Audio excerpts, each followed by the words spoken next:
So clearly, Sean and I have entirely different processes for how we pack. So I live and die by a checklist. I'm a wing it kind of person. He's a plan everything. I'm the OCD one. And I make sure to break it down by exactly what I need, and it is easily editable depending on where you're going.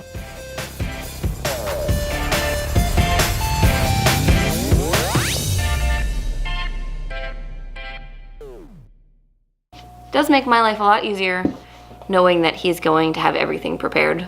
I don't have to worry about forgetting to bring sunscreen because he's got it on his checklist.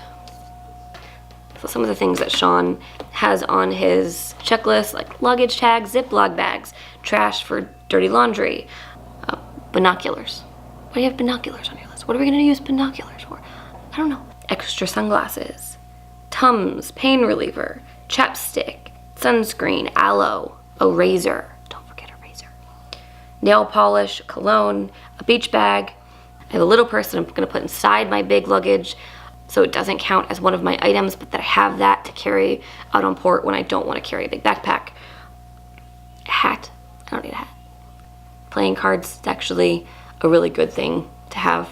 Usually we use it on the day that we're leaving. While you wait for your turn to disembark, you're gonna sit there bored for sometimes a couple hours. So playing cards, very, very handy. Also books. Did you know that you can get the Kindle app on your phone and download ebooks just on your smartphone? Download a couple before you get on the cruise ship. You don't need the internet. Put your phone on airplane mode.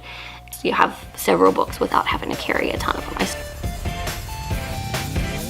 I need a couple pairs of shorts, a couple shirts. I've got a couple bathing suits already set I know I'm gonna bring. I've got a couple formal dresses that I know that I'm already gonna bring. I've got several casual dresses that I'm gonna wear that you can wear to dinner, I can wear out.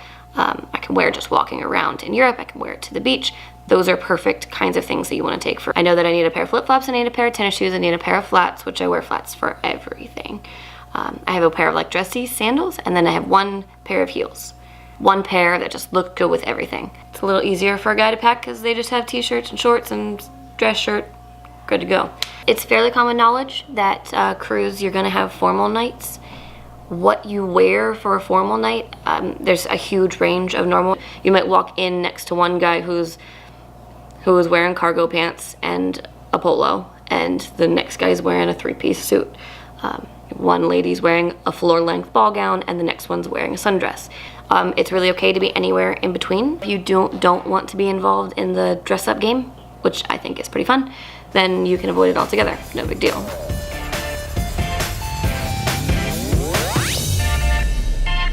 Much like on a plane, you have a carry-on and you have baggage. The baggage may not show up for several hours because they're bringing in thousands of people's sets of luggage, and sometimes things get lost.